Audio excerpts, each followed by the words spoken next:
Ejeka fiyin atope f'Olúwa. Àtúndí Friday mi. Orí atope ló yẹ.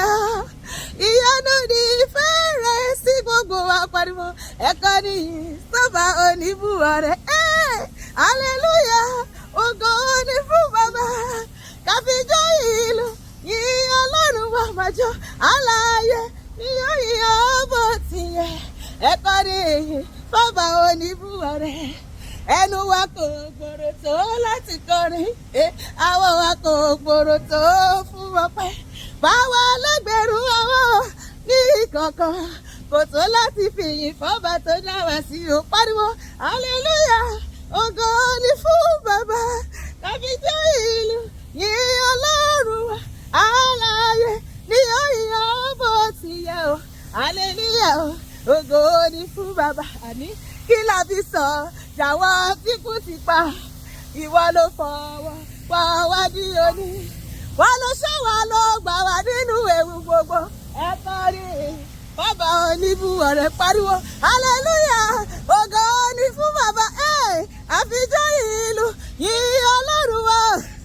Alààyè ni yóò yíyọ́ bó ti yẹ o. Hallelujah. Ògo ni fún Ọba. Wá dúpẹ́ sọ bẹ́ẹ̀ lópin ọ̀sẹ̀ yìí. Wá dúpẹ́. Ẹ bá mi kí bá olóore máa fò sókè. Ṣé báwo ló gbà mí lọ́jọ́ ogun lè wò? Ẹ bá mi kí bá olóore.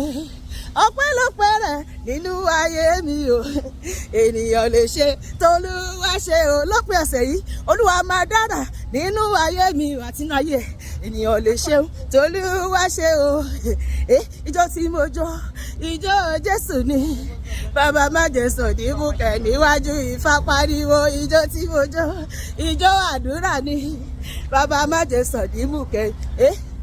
Ijó Jésù mo jó gbogbo ayé. Ijó Jésù mo jó mọ̀ṣúbà.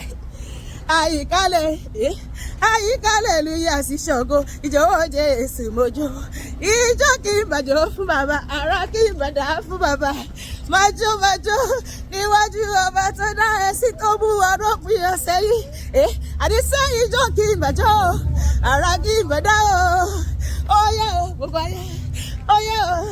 Ọmọ Jésù jáyé Bàbá o. Ó yẹ o.